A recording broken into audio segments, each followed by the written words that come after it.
Good evening. पिछला class में हम 51 से लेकर के 62 तक प्रश्न कराए थे, यानी कि 12 प्रश्न टोटल करवाए थे। एसटीटी का ये री एग्जाम जो हुआ था आपका, री एग्जाम 26 फरवरी को जो हुआ था, 26 फरवरी को री एग्जाम एसटीटी का हुआ, उसी का हम सॉल्यूशन करवा रहे हैं मैथ्स का। तो आपका पिछला क्लास में 51 से लेकर के यानी केवल मैथ्स का 100 मार्क्स का जो था उसका सोल्यूशन करवा रहे हैं। तो 51 से लेकर के 62 तक हमने करवा दिया था। आज हम देखते हैं 63 से देखते हैं इस वीडियो में। अगर ये पिछला वीडियो आप नहीं देखे हैं तो नीचे डिस्क्रिप्शन बॉक्स में हम लिंक दे दिए, आप वहां से देख सकते हैं, या प्लेलिस्ट में भी जाकर के देख सकते हैं ये पहला वीडियो। तो आज भी देखते हैं कुछ प्रश्न। आज 63 से लेकर के आपको वही लगभग 80 तक करवा देते हैं। 63 से लेकर के 80 तक करवा देते हैं ये दूसरा वीडियो में। फिर नेक्स्ट 81 से लेकर के फिर नेक्स्ट वीडियो में बनाएंगे। तो चलिए इतना हम आज बनाते हैं।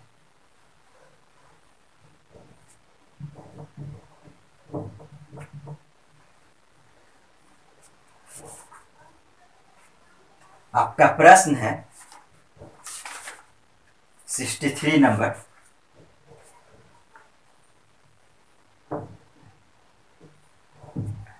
एक वस्तु का अंकित मूल्य 900 रुपया है तथा वह 20% तथा 10% के दो क्रमागत बट्टे पर उपलब्ध है।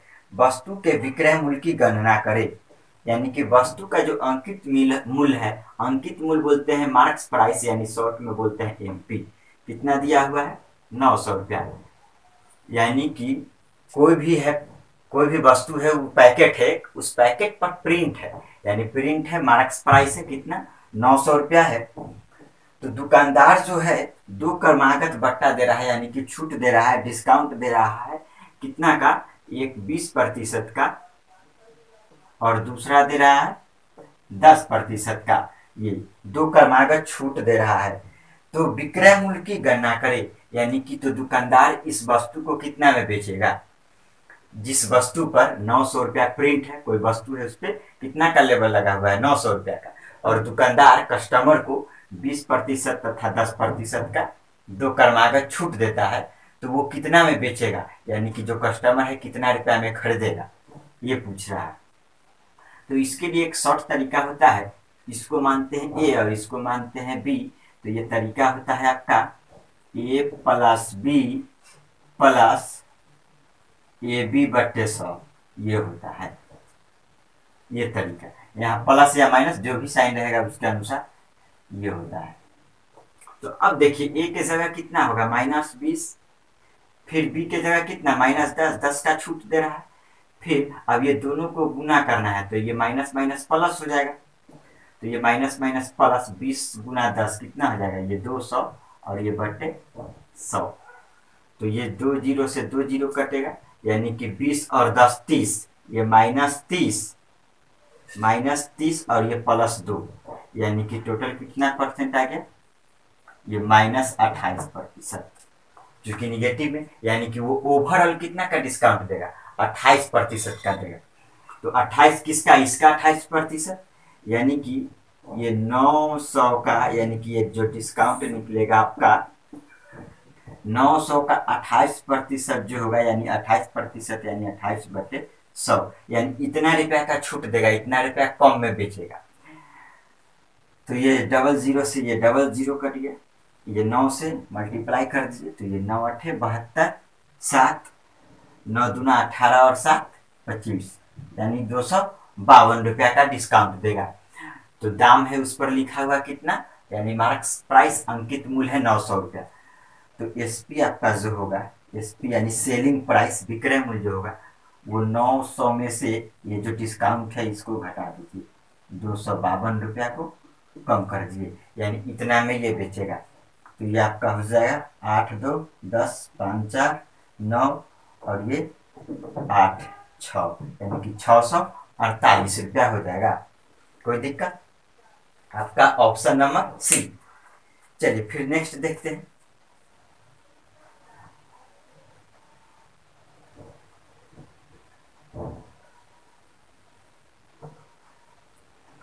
उम्मीद करते हैं पिछला वीडियो भी आप लोग को पसंद आया होगा।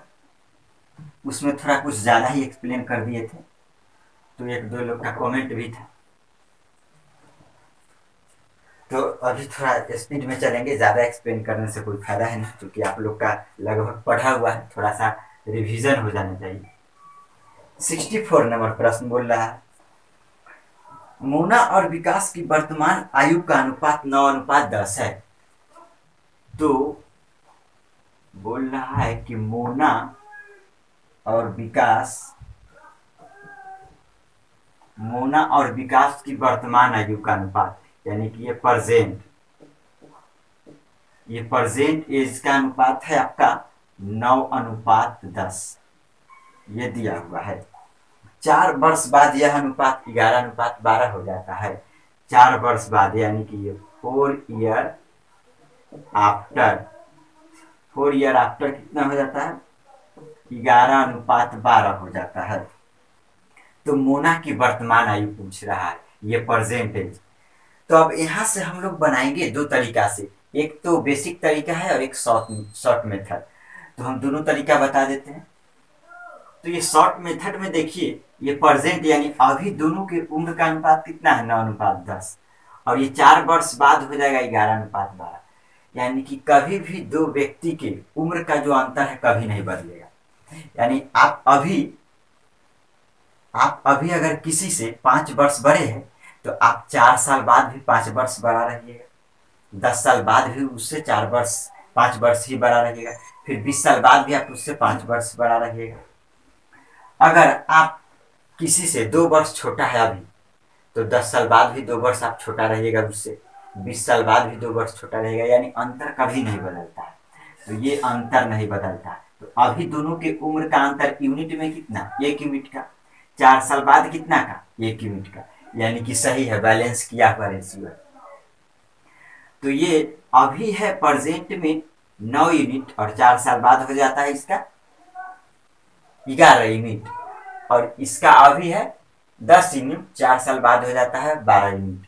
यानी कि ये 2 यूनिट बढ़ा ना, 2 यूनिट। तो 2 यूनिट कितना साल में एज बढ़ता है? 4 साल में। तो 2 यूनिट बराबर बोल सकते हैं 4। तो ये 1 यूनिट बराबर बोल सकते हैं 2। तो 1 यूनिट का वैल्यू 2। तो ये अब सब निकल जाएगा। तो ये 9 यूनिट का वैल्यू हो जाएगा आपका 18, और ये 10 यूनिट का वैल्यू हो जाएगा 20, और ये 11 यूनिट का वैल्यू 22, और ये 12 यूनिट का वैल्यू 24। यानी सब निकल गया। यानी मोना का अभी उम्र है 18 वर्ष, और विकास का अभी वर्तमान में प्रेजेंट में है 20 वर्ष। तो 4 साल बाद देखिए, 18 4 22 हो गया। इसका भी 4 साल बाद कितना हो गया? 18। ये 20 और 4 24 हो गया। यानी 4 वर्ष बढ़े। तो देखिए, ये दोनों के उम्र का अंतर अभी कितना है? 2 वर्ष का ना। 4 साल बाद भी 2 वर्ष का ही अंतर है। यानी अंतर कभी नहीं बदलता है। तो ये एक तरीका, यानी आपका उत्तर हो गया 18 वर्ष। Option number A. एक तरीका ये है, ये तरीका तो जो हम आपको बताए ये शॉर्ट मेथड है। आप लोग जो बनाए होंगे ना, बेसिक से बनाए होंगे। जैसे देखिए, ये बोल दिया कि मोना और विकास की वर्तमान आयु का अनुपात कितना है? ये 9/10। ऐसे आप बनाए होंगे। तो 9/10 ये परसेंटेज मोना और विकास का कितना है? 9/10 अनुपात। तो हम लोग रियल मान लेते हैं कि इसका 9x और इसका 10x रियल में। इसके बाद क्या करते हैं? 4 साल बाद, तो यहाँ लिखते हैं ये ऐसे 4 ईयर आफ्टर जो होगा, तो 4 साल दोनों में बढ़ जाएगा। तो ये 9x+4 हो जाएगा, और ये बट्टे 10x+4 हो जाएगा 4 साल बाद। इसका भी 4 वर्ष बढ़ गया, इसका भी। तो 4 साल बाद कितना हो जाता है अनुपात? 11:12। यही प्रश्न, 11:12। तो ऐसे इक्वेशन हो गया। अब इक्वेशन सॉल्व कर देंगे। तो ये 12 नमा कितना हो जाएगा? 108x प्लस ये 12 चौका 48 इक्वल टू 11 से 10 में, तो ये 110, और ये प्लस फिर ये 11 चौक 44। फिर नेक्स्ट क्या करेंगे? ये 110 100 गए हैं, 110x। तो ये 108 है, और ये 110। 108 को उस तरफ ले जाइए, बराबर के उस तरफ, और ये 44 को इधर लाइए। तो इधर हो जाएगा आपका कितना? 48 - 44। बराबर ये है 110x माइनस इसको उस तरफ ले जाइए तो माइनस ये 108x होगा। तो आपका क्या आ जाएगा, ये 2x 110 में x में से 108x, तो 2x बराबर ये 4 बचेगा। तो चलिए हम इधर लिखते हैं। तो ये 2x बराबर 4, तो x बराबर 2। तो यहाँ पे मोना का वर्तमान उम्र x का वैल्यू 2 यानी कि 9 दूना 18। वही चीज आया, कोई दिक्कत नहीं। लेकिन ये हो गया बेसिक मेथड, ये हो गया थोड़ा सा ट्रिकी मेथड यानी रेशियो से बना। तो चलिए मिटाते हैं।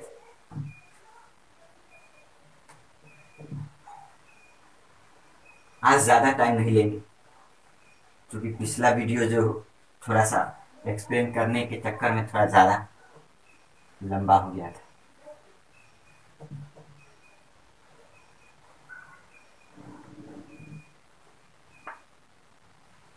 आप लोग तो पढ़े हुए हैं, बस थोड़ा सा आप लोग को हेल्प चाहिए और कुछ नहीं। ये 65 नंबर, 65 नंबर ये तो स्टैटिक्स का प्रश्न है, माध्य का। तो बोल रहा है 2 4 6 8 10 12 14 और ये 16, इसका माध्यिका दिया हुआ, सॉरी इसका माध्यिका निकालना है कितना है, 4 ऑप्शन दिया हुआ है। तो माध्यिका का मतलब क्या होता है, तो सबसे पहले तो माध्यिका के लिए जो सीरीज दिया हुआ है, जो संख्या दिया हुआ है आपको, उसको या तो आरोही क्रम या अवरोही क्रम यानी कि या तो बढ़ते क्रम या घटते क्रम में सजा लीजिए। तो ये बढ़ते क्रम में सजा हुआ है यानी कि प्रश्न आपका सजाया हुआ ही देखिए बढ़ रहा है 2 4 6 8 10 12 14 16। अब देखिए कितना संख्या है, तो 1 2 3 4 5 6 7 8, 8 संख्या है। उसको डिवाइड कर दिए यानी बराबर बराबर 2 भाग में बांट दिए, यानी कि 4 इधर हो गया और 4 इधर हो गया। यानी कि अब जब बराबर 4 इधर 4 इधर तो बीच में क्या बचा, कुछ नहीं। तो ये 8 और 10 के बीच में कौन सा संख्या आएगा, 9। यही आपका माध्यिका कहलाएगा। अगर प्रश्न ये रहता आपको 2 4 6 8 10 12 14 इतना ही अगर रहता, तब क्या करते, तो कितना संख्या है, सबसे पहले तो बढ़ते क्रम या घटते क्रम में सजा लीजिए। उसके बाद 1 2 3 4 5 6 7, 7 संख्या है। तो उसको डिवाइड कीजिएगा तो एक छोड़ दीजिए, क्योंकि बराबर बराबर तो डिवाइड नहीं हो सकता।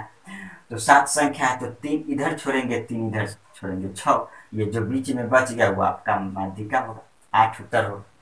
लेकिन अभी हमारा ये प्रश्न है, तो इस प्रश्न में क्योंकि बीच में कुछ बचा नहीं, तो ये दोनों के बीच में क्या आएगा, 9, यानी कि 9 होगा आपका उत्तर।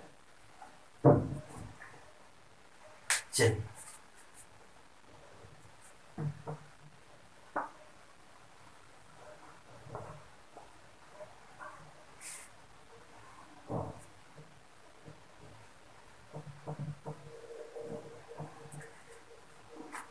जो लोग नोट्स नहीं लिए हैं, हम नोट्स प्रोवाइड करवा रहे हैं मात्र 299 रुपया में। आप व्हाट्सएप कीजिएगा। अगर आपको मैथ्स के साथ साथ आपको फिजिक्स और केमिस्ट्री मतलब तीनों का नोट्स आपको दे देंगे हम। इस नंबर पे व्हाट्सएप कीजिएगा।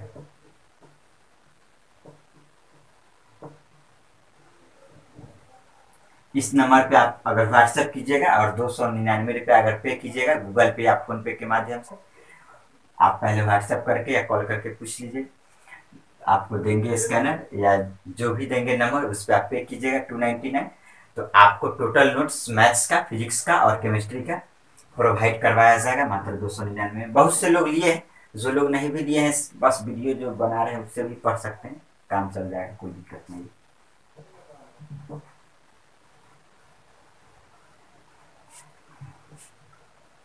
चलिए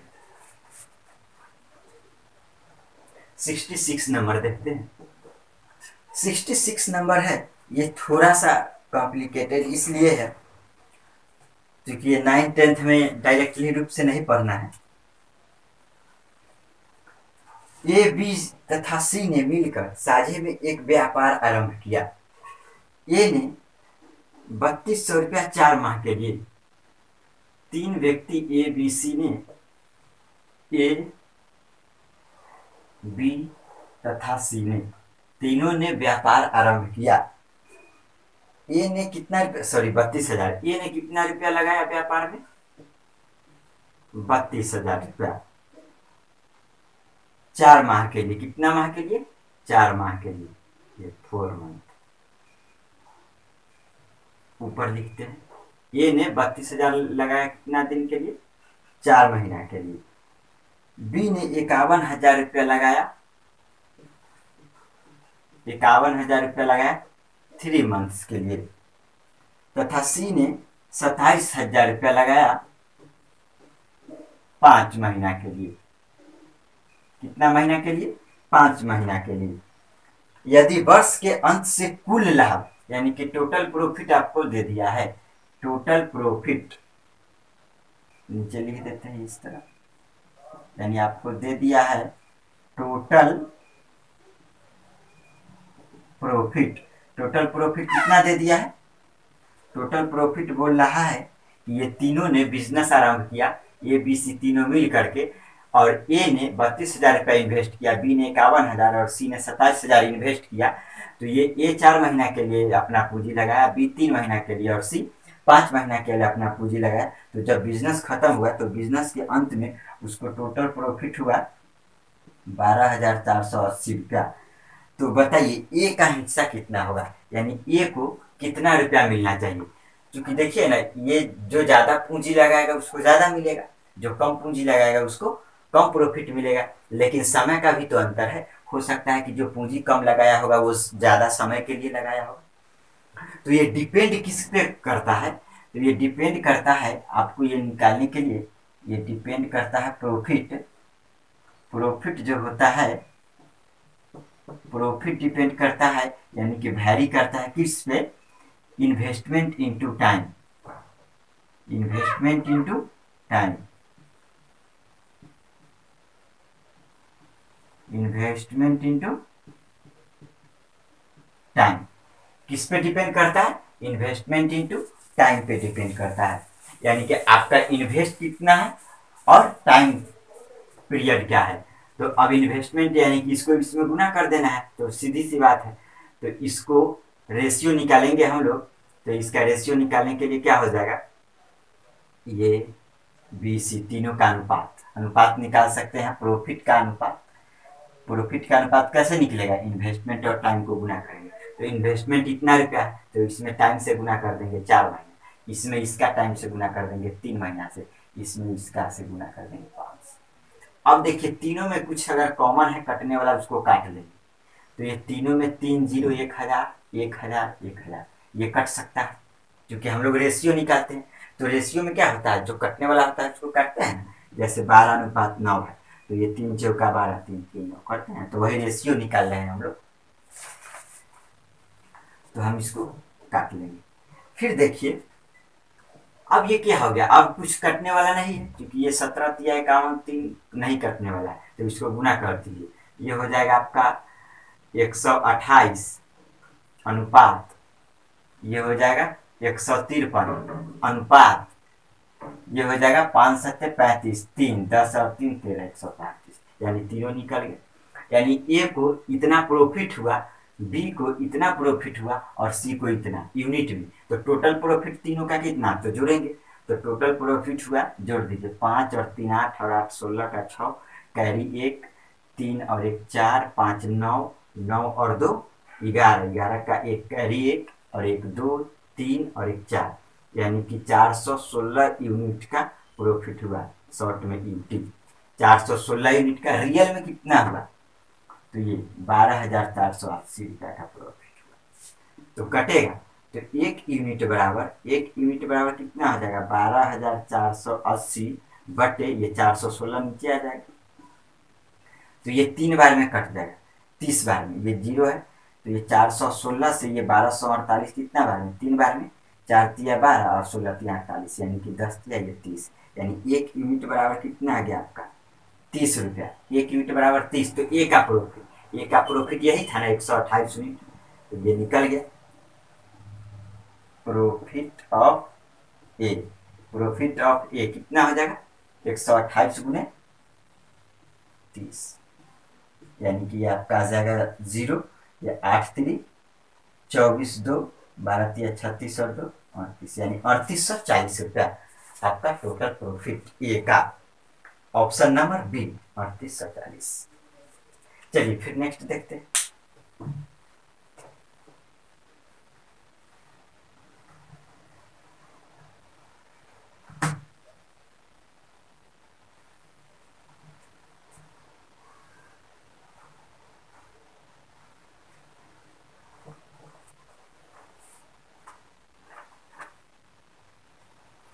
नेक्स्ट है 67।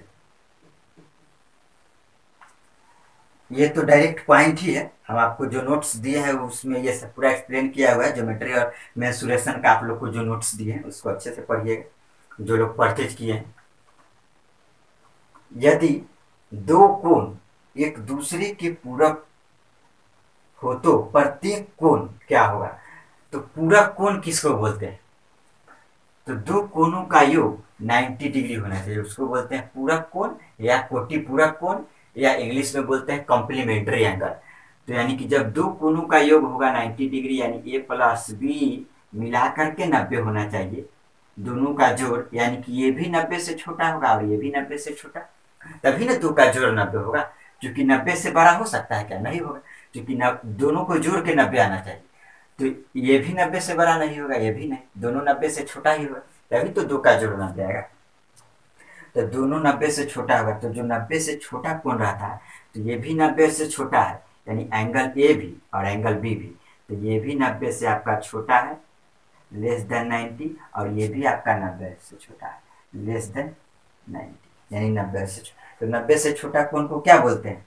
प्रतिवर्ती कोण। तो प्रतिवर्ती कोण नहीं बोलते हैं, क्योंकि प्रतिवर्ती कोण किसको बोलते हैं? 180 से बड़ा और 360 से छोटा को बोलते हैं प्रतिवर्ती कोण। चलिए बी में है अधिक कोण। अधिक कोण किसको बोलते हैं? अधिक कोण भी नहीं होगा, क्योंकि अधिक कोण 90 से बड़ा और 180 से छोटा को बोलते हैं। 3 में है न्यून कोण, सॉरी 3 में है समकोण। समकोण यानी 90 डिग्री, उसको भी नहीं बोलेंगे। यानी डी में है न्यून कोण, यानी कि ये भी न्यून कोण है और ये भी न्यून कोण है, दोनों 90 से छोटा। तो एक दूसरे के पूरक हो तो प्रत्येक कोण यानी ये भी 90 से छोटा, ये भी 90 से छोटा, यानी दोनों न्यून कोण होगा। चलिए फिर नेक्स्ट है आपका 68। दिए गए आकृति में, आकृति हम इधर बना देते हैं क्योंकि उधर आकृति बनाना संभव नहीं था, उससे कंप्यूटर में नहीं बनाना संभव था, क्योंकि हमको उतना टाइपिंग आता नहीं है फिगर बनाना, इसीलिए थोड़ा दिक्कत है।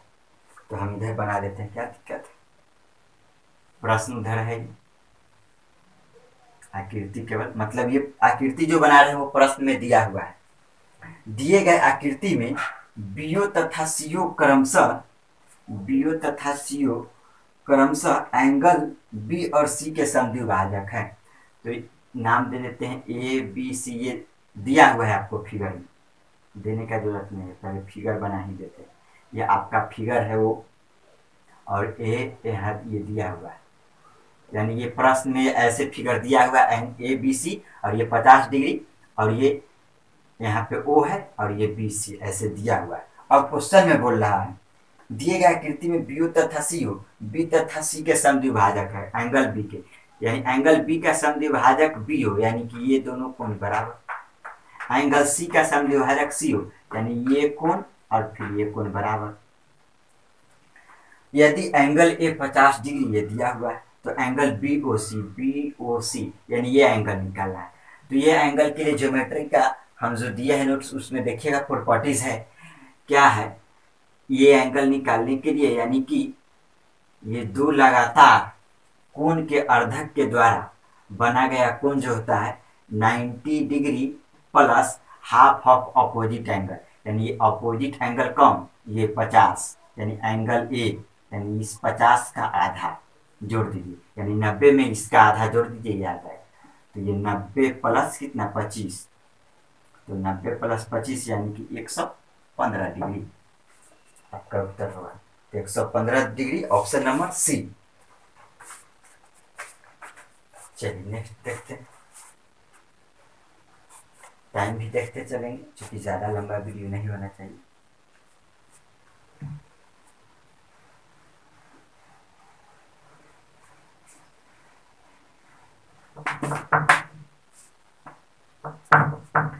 चलिए फिर है आपका 69 नंबर। तो 69 नंबर का है प्रश्न। 4 ऑप्शन भी है, ऑप्शन हम इस तरफ यहाँ लिख देते हैं क्योंकि ऑप्शन देख करके ही बनाएंगे। और थोड़ा नीचे लिखते हैं।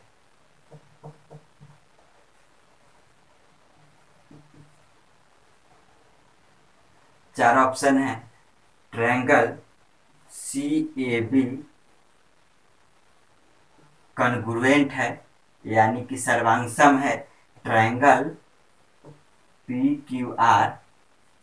फिर बी में दिया है triangle ABC, triangle ABC congruent है ट्रायंगल PQR।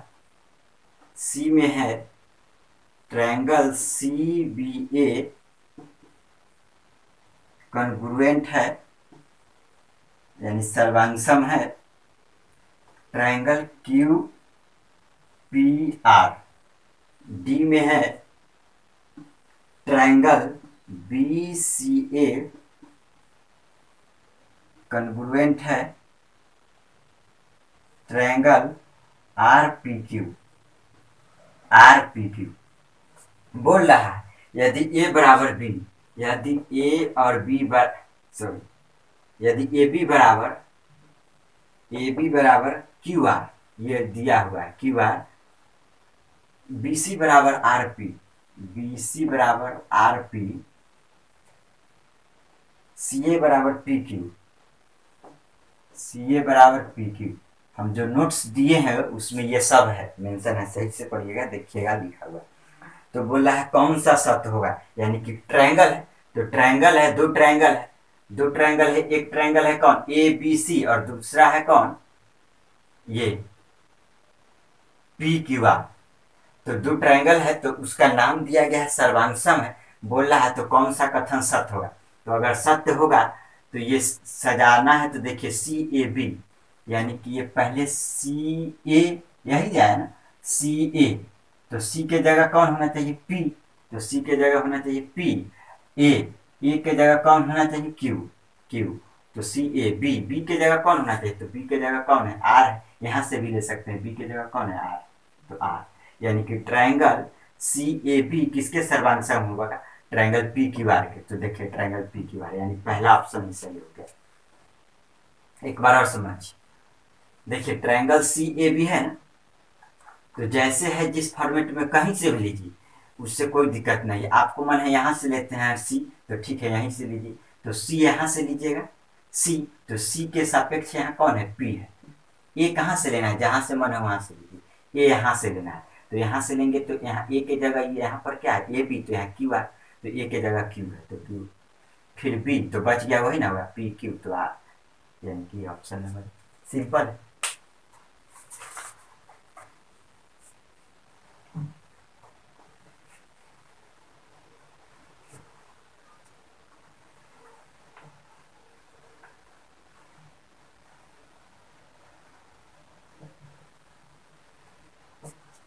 चलिए 70 नंबर देखते हैं। 70 नंबर है त्रिभुज ABC में एंगल A 40 एंगल B 60, तो सबसे लंबी भुजा। मतलब इसका एक फिगर बना देते हैं। ये एक ट्रायंगल है, ये तो बिना फिगर से कोई मतलब ही नहीं है। देखिए ना ऐसे भी लिख सकते हैं एंगल A, त्रिभुज ABC में एंगल A दे दिया 40 और एंगल B दे दिया आपको कितना, एंगल B 60 दे दिया, और एंगल C आपको दे दिया नहीं दिया है, तो निकाल लेंगे। तीनों कोनों का योग 180, तो ये 40 और 60 100 और ये 80, ठीक है।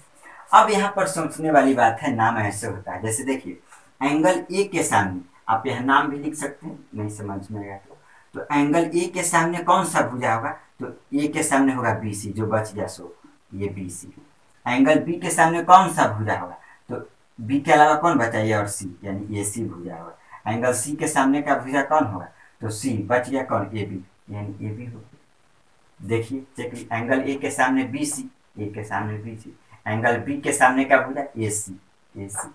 एंगल सी के सामने का भुजा ए बी आ गया। बिना फिगर के भी हो सकता है, यहाँ से ही देख करके। तो बोल रहा है कि सबसे लंबी भुजा कौन होगी, तो देखिए सबसे बड़ा कोण के सबसे बड़ा जो कोण होता है उसके सामने का भुजा सबसे बड़ा होता है, और छोटा कोण के सामने का भुजा छोटा होता है। तो चूंकि ये तीनों में सबसे बड़ा कोण कौन है, ये सी, तो जो एंगल सी के सामने का जो भुजा होगा वो सबसे बड़ा होगा। तो एंगल सी के सामने का भुजा कौन है, ए बी, यानी आपका ए बी बड़ा होगा, यानी option number B, option number B, भुजा ए बी बड़ा होगा। सबसे छोटा अगर पूछता कौन होगा, तो सबसे छोटा एंगल ये, तो सबसे छोटा एंगल के सामने का भुजा सबसे छोटा, यानी बी सी होता है। चलिए नेक्स्ट फिर देखते हैं।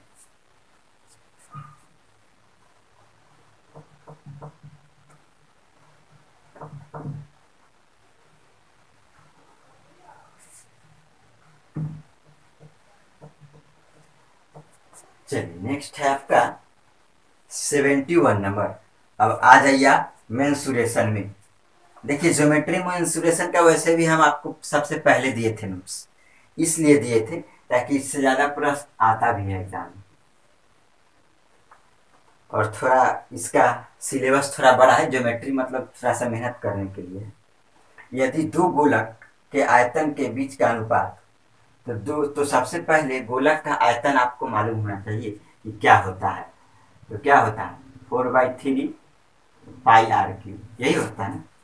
तो दो गोलक के आयतन का अनुपात 64:27 है। तो मान लीजिए कि एक का ये होगा और दूसरे का मान लेते हैं कितना, ये 4/3 पाई कैपिटल आर मान लेते हैं आर क्यूब, ये होगा। तो ये है, तो दोनों का आयतन के बीच का अनुपात दिया हुआ है, यानी कि इतना रेशियो, इतना कितना दिया हुआ, 64:27 दिया हुआ है। तो त्रिज्या का अनुपात यही ना। तो इसमें दो गोलक है, तो एक का मान लिए स्मॉल आर, दूसरे का मान लिए कैपिटल आर। तो ये रेशियो है, तो 4/3 से 4/3 कटेगा, पाई से पाई कटेगा, यानी R cube ratio R cube कितना आ गया, 64:27।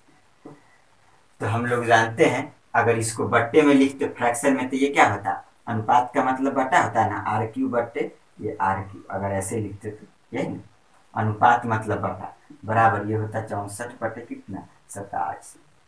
तो अब ये इधर क्यूब है, बराबर के उस तरफ जाता है तो क्या होता है, क्यूब रूट। जैसे एक साथ इसको कर सकते हैं ना, ऐसे देखिए ये r/r, और इस टोटल पर क्यूब बोल सकते हैं, इस पर भी है इस पर भी, तो बोल सकते हैं बराबर 64/27, ये कर सकते हैं। अब ये पावर है 3, बराबर के उस तरफ जाएगा, यानी क्यूब है तो क्यूब रूट हो जाएगा, यानी कि बराबर के उस तरफ जाएगा तो r/r बराबर आपका हो जाएगा ये 64/27 का क्यूब रूट, यही ना हो जाएगा, यानी 1/3 पावर। तो ये 64/27, तो ये क्यूब रूट कितना हो जाएगा, 4/3, यानी कि 4:3, त्रिज्या का अनुपात 4:3। बाई ऑप्शन भी देख करके बना सकते थे, कोई दिक्कत नहीं। नेक्स्ट देखते हैं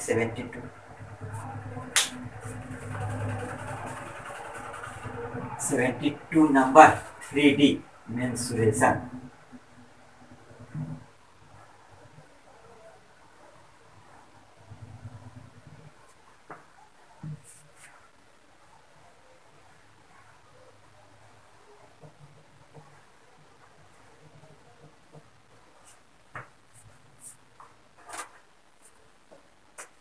देखिए 72 नंबर क्या है, ये बिना बनाए हुए भी आंसर दे सकते हैं तेजी में।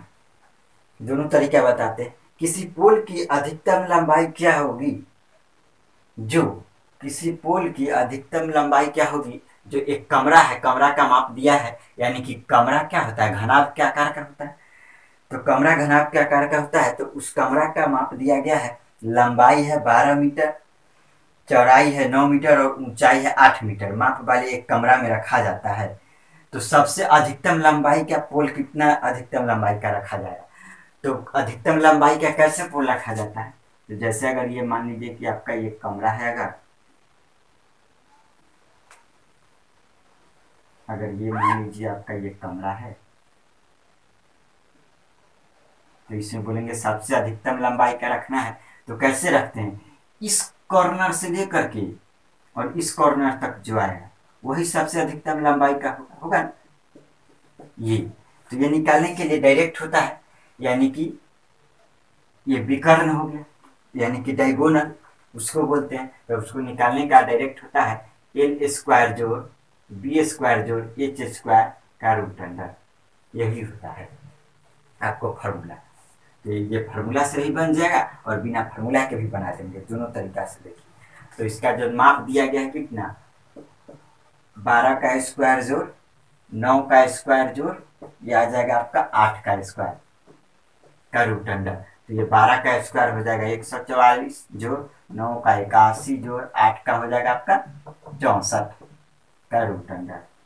तो ये कितना हो जाएगा, 4 5 और 4 9, ये हो जाएगा 6 और 14 14 4 18 1 और 1 2, यानी 289 का रूट अंडर, यानी कि 17, 289 का वर्गमूल 17, यानी कि आपका 17 मीटर का जो पुल होगा वो रखा जाएगा सबसे अधिकतम, इससे बड़ा नहीं रखा जा सकता है। एक चीज, दूसरा हम तेजी में कैसे बना लेते इसको बिना देखे हुए, बस सीधा देखिए ना, 12 × 9 × 8 दिए हुए है, ये दिए हुए है, मिटा देते हैं इसको।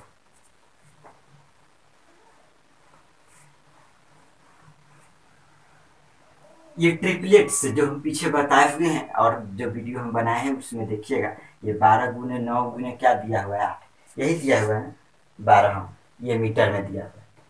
तो हम पीछे भी वीडियो बताए थे, उसमें ट्रिपलेट्स आपको बताए थे, क्या बताए थे कि 3 4 5 का यूज कीजिएगा, बोले थे, या 5 12 13 का यूज कीजिएगा, या 8 15 17 का यूज कीजिएगा। ये सब का थोड़ा ज्यादा यूज आता है, ये दोनों का ज्यादा, तो उसी का इस्तेमाल कीजिए। देखिए ना, ये 3 4 के रेशियो में है, 4 और 3, ये देखिए 3 तिहाई 9 3 चौका 12 है, देखिए 3 तिहाई 9 3 चौका 12, तो ये 3 5 15 होगा, 3 तिहाई 9, ये 3 तिहाई 9 4 तिया 12, तो ये 5 तिया ये 15, अब आ गया, अब ये 8 और ये 15, तो अगला क्या हो जाएगा 17।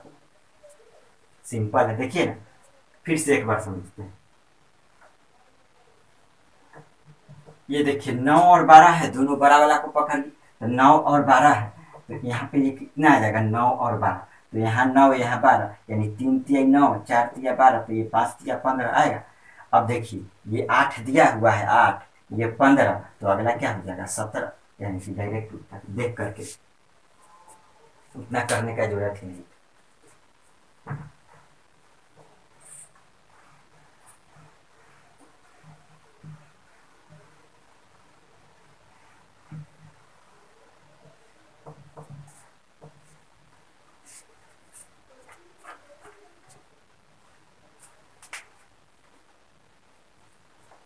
सेवेंटी थ्री नंबर देखते हैं। 73 नंबर बोल रहा है, किसी शंकु के आधार की त्रिज्या, किसी शंकु के आधार की त्रिज्या 5 सेंटीमीटर तथा ऊंचाई, देखिए कोई शंकु है, ऐसे तो ये बनाने का फिगर जरूरत नहीं है, हम आपको थोड़ा समझाने के लिए अगर समय है तो बता रहे हैं। शंकु के आधार की त्रिज्या 5 सेंटीमीटर है, यानी कि ये आपको दे दिया है कितना सेंटीमीटर, 5 सेंटीमीटर, तथा ऊंचाई 12 सेंटीमीटर है, यानी ऊंचाई ये ऊंचाई 12 सेंटीमीटर है। तो उसके वक्र तल का क्षेत्रफल क्या होगा? अब देखिए हिंदी वाले में थोड़ा सा कंफ्यूजन मत होइएगा, ये वक्र तल, जैसे इंग्लिश तो सबका सेम ही होता है, इंग्लिश में देखिएगा तो तुरंत पकड़ लीजिएगा कि कर्व सरफेस एरिया हो, लेकिन वक्र तल का मतलब क्या होता है थोड़ा समझा देते हैं। तल मतलब होता है पृष्ठ,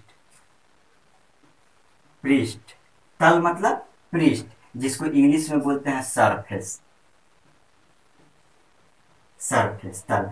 और वक्र मतलब मुड़ा हुआ, यानी कि सीधा प्लेन सतह नहीं हो, प्लेन नहीं हो, यानी कर्व में हो, टेढ़ा मेढ़ा हो, तो इसको बोलते हैं वक्र। तो देखिए यहाँ वक्र तल है, आप लोग जानते हैं वक्र पृष्ठ, यानी ये कर्व्ड, इंग्लिश में बोलते हैं इसको कर्व्ड, यानी यही इंग्लिश में बोलते हैं तो कर्व्ड सरफेस एरिया या वक्र पृष्ठ क्षेत्रफल। यहाँ पृष्ठ नहीं बोल के तल बोल दिया, यानी वक्र तल का क्षेत्रफल। तो क्या दिक्कत है, नाम है हिंदी में, मतलब याद रखिएगा कौन नाम होगी। तो ये तो यानी वक्र तल यानी कि वक्र पृष्ठ का क्षेत्रफल किसको बोलेंगे, तो ये जो शंकु बना, तो ये शंकु का ये जो आधार है उसको छोड़ करके ये जो कर्व शंकु का जो चार दीवारी जो हो गया तिरछा उसका। तो अब सबसे पहले उसका क्या पूछ रहा है आपसे, क्षेत्रफल। तो उसका एरिया निकालने के लिए आपको फॉर्मूला मालूम होना चाहिए, क्या होता है पाई आर एल। क्या होता है पाई आर एल। तो पाई आर एल, तो हमको यहाँ पे क्या दिया हुआ है एल, यानी ये लंबाई होता है, तो ये लंबाई निकालना है। और ये बी यानी ये बेस दिया हुआ है, हाइट दिया हुआ है, तो एल यानी ये तिरछी ऊंचाई निकालेंगे, क्योंकि एल जो है ये तिरछी ऊंचाई। तो एल निकालने के लिए अभी रेशियो थोड़ा देर पहले भी अभी बताए कि 5 12 13 याद रखिएगा। तो ये 5 है, ये 12 है, यानी कि ये 13 है, निकालने का जरूरत ही नहीं पड़ा। तो यानी कि 13 हो गया। तो ये पाई यानी कि ये हो गया पाई, और आर मतलब त्रिज्या, ये त्रिज्या कितना हो गया, यही है त्रिज्या कहलाएगा, यानी गुना 5 और गुना ये एल 13, यानी ये 13 5 65 पाई सेंटीमीटर में, वर्ग सेंटीमीटर, हाँ सेंटीमीटर में। तो आपका कितना हो जाएगा 65 पाई वर्ग सेंटीमीटर। 65 पाई सेंटीमीटर है तो वर्ग सेंटीमीटर होगा, 65 पाई वर्ग सेंटीमीटर। अगर ये सर ये 5 12 13 अगर ये नहीं रहता दिया हुआ, ये रेशियो नहीं जानते, तो हमको निकालना पड़ता एल बराबर क्या होता, ये बी स्क्वायर जो एच स्क्वायर का रूट अंडर। तो बी स्क्वायर यानी कि ये 25 होता, प्लस ये एच स्क्वायर यानी 144 होता रूट अंडर। तो 25 और 144 होता है 169 का रूट अंडर, यानी बराबर आता 13, 13 निकल जाता है ये। नहीं तो अगर ये 5 12 13 अगर याद रखिएगा तो ये 5 ये 12 यानी कि अगला 13। Curve surface area C S A, curve surface area pi R L, pi रहने दीजिए, आर यानी कि ये त्रिज्या जो आधार का त्रिज्या है, ये आर 5 और एल 3। सिंपल, ये है फॉर्मूला, याद रहना चाहिए, क्वेश्चन हार्ड नहीं, बस एग्जाम में आपको फॉर्मूला तो थोड़ा सा प्रैक्टिस कर लीजिएगा।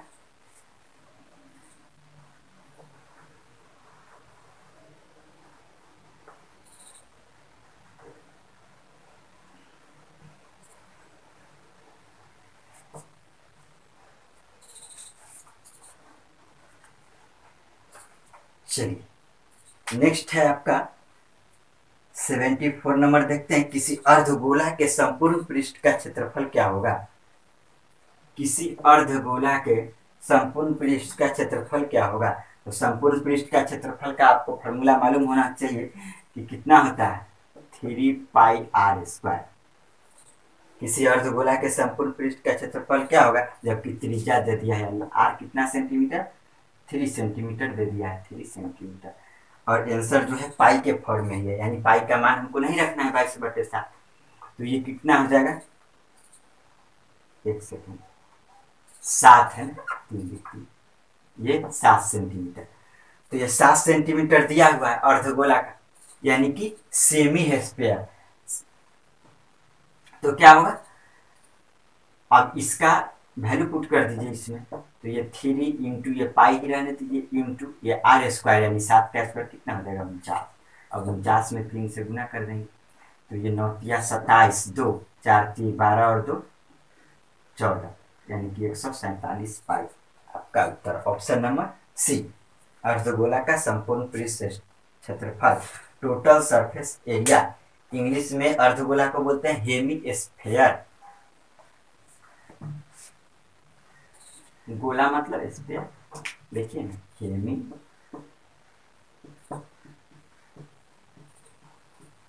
अर्धगोला। अगर हेमी नहीं लगेगा मतलब सीधा हो गया गोल।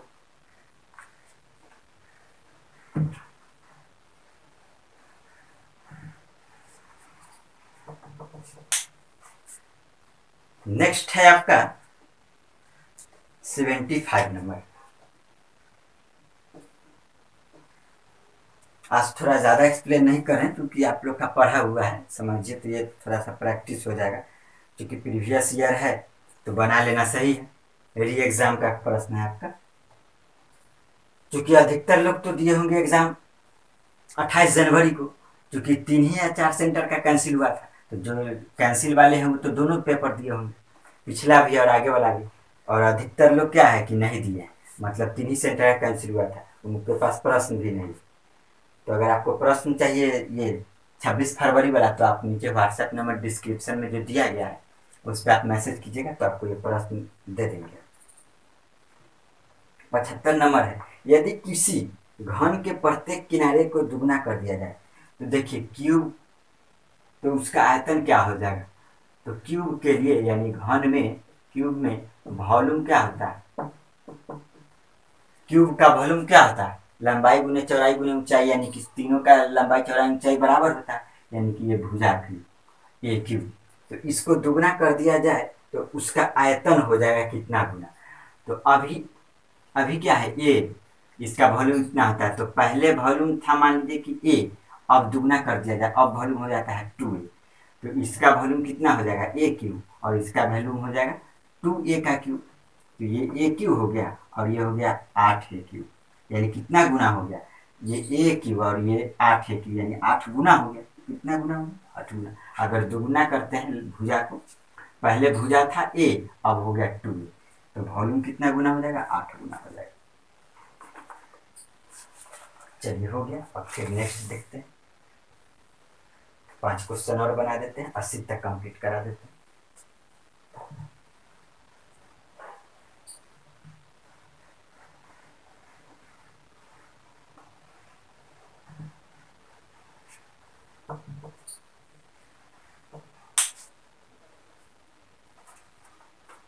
सेवेंटी 76 नंबर है, किसी बेलन के वक्र पृष्ठ का क्षेत्रफल होता है, किसी बेलन का वक्र पृष्ठ का क्षेत्रफल क्या होता है। तो बेलन का ये तो डायरेक्ट फार्मूला पूछ रहा है, बेलन का वक्र पृष्ठ क्षेत्रफल क्या होता है। तो वक्र पृष्ठ क्षेत्रफल यानी कि क्या होता है, आधार का परिमाप गुने ऊंचाई। तो आधार, आधार कैसा होता है, जो बेलन होता है किस फॉर्मेट में होता है, यही ना होता है, यही बेलन होगा, यानी सिलेंडर इंग्लिश में बोलेंगे। तो ये जो होता है सिलेंडर, ये होता है सर्किल होता है, जो आधार होता है सर्किल, और इसी पर ना ये ऐसे सिलेंडर है। तो ये आधार का परिमाप गुने ऊंचाई। तो आधार का परिमाप क्या होता है, ये 2πr, यानी कि ये वृत्त हो गया, आधार जो होता है वृत्त के शेप में, तो वृत्त का परिमाप कितना होता है, 2πr होता है ना, वृत्त की परिधि 2πr, और इसका ऊंचाई सिलेंडर का h, यानी 2πrh, यही तो हो गया आपका 2πrh वक्र पृष्ठ क्षेत्रफल। नेक्स्ट है 77, 2r त्रिज्या वाले किसी गोलक का आयतन क्या होगा। अब फिर देखिए, अभी थोड़ा देर पहले अर्धगोला के बारे में बताए थे पिछले क्वेश्चन में, अभी क्या है गोला के बारे में, पीछे था हेमी स्फीयर के बारे में, अभी है स्फीयर के बारे में। तो किसी गोला का आयतन तथा सॉरी 77 नंबर, 2r त्रिज्या वाले किसी गोलक का आयतन क्या होगा। तो गोलक के लिए, स्फीयर के लिए, स्फीयर का जो वॉल्यूम होगा, वॉल्यूम क्या होता है 4/3πr3, यही होता है ना।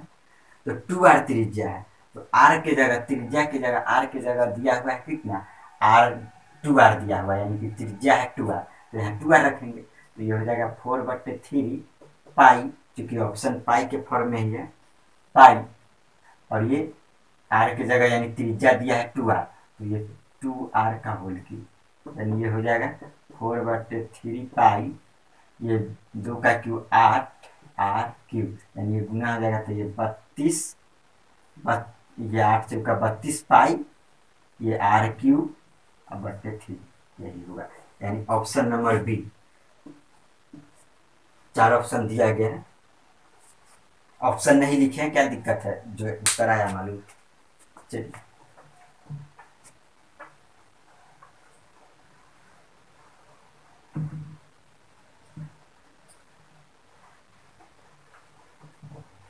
नेक्स्ट है, यदि किसी गोले का आयतन तथा पृष्ठ क्षेत्रफल न्यूमेरिकली बराबर हो तो उसका त्रिज्या क्या होगा। यानी किसी गोले का आयतन तथा पृष्ठ क्षेत्रफल, तो किसी गोला का आयतन कितना होता है, अभी अभी बताएं 78 नंबर। तो गोला का आयतन 4/3 पाई आर क्यूब गोला क्या होता है। और पृष्ठ क्षेत्रफल, पृष्ठ क्षेत्रफल क्या होता है 4πr², ये होता है। बोल रहा है दोनों बराबर है, यानी ये वॉल्यूम और ये पृष्ठ क्षेत्रफल, यानी कि ये सरफेस एरिया। सरफेस एरिया आपका दोनों न्यूमेरिकली बराबर है, तो उसका त्रिज्या क्या होगा। तो अब देखिए ये 4 से 4 कटेगा, पाई से पाई कटेगा। अब ये आर क्यू है, आर 3 बार है, यहाँ आर 2 बार है, तो यहाँ आर² से ये आर क्यू कटेगा 1 बार, यानी कि ये आर इंटू आर 2 बार, और ये आर इंटू आर 3 बार, तो 2 बार आर कट जाएगा तो 1 बार बचेगा। तो ये यहाँ हो जाएगा r/3 बराबर, ये इधर कट गया सब तो 1, यानी कि ये r बराबर 3 मल्टीप्लाई हो जाएगा तो 3, यानी कि r बराबर 3 इकाई, 3 यूनिट। Option number C. चलिए नेक्स्ट देखते हैं।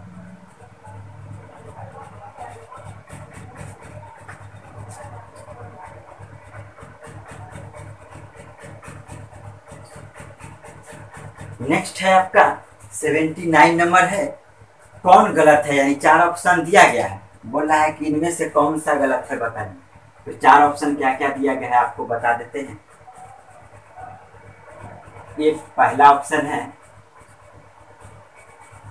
खोखले गोले का आयतन, खोखले गोले का आयतन। तो खोखले गोले का आयतन दे दिया है आपको 4/3 पाई ये r³ माइनस r³।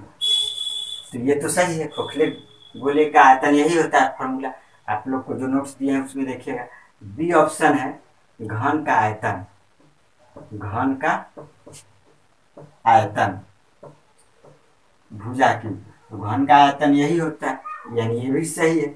आपको गलत चुनना है, बोल रहा है कौन गलत है, तो जो गलत है उसको उत्तर देना है। तो चूंकि ये गलत नहीं है, ये सही है, ये भी सही है, तो ये उत्तर नहीं होगा। फिर सी में बोल रहा है अर्धगोले का कुल पृष्ठ क्षेत्रफल,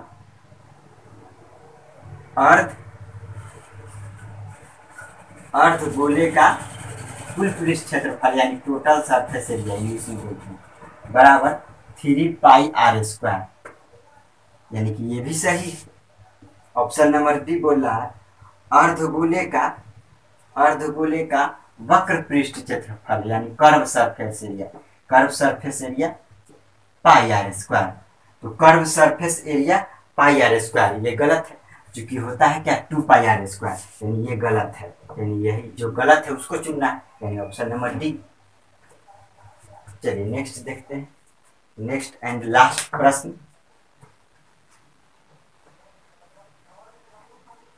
जो लोग नोट्स लिए हैं सही है, और जो लोग अभी तक नहीं नोट्स हमारा परचेज किए हैं, नीचे डिस्क्रिप्शन बॉक्स में देखिएगा व्हाट्सएप नंबर दिया गया, उस पर आप मैसेज कीजिएगा। 299 रुपये आपको पे करना है ऑनलाइन के माध्यम से। आपको नोट्स मैथ्स, फिजिक्स और केमिस्ट्री का प्रोवाइड करवाया जाएगा। चलिए 80 नंबर है,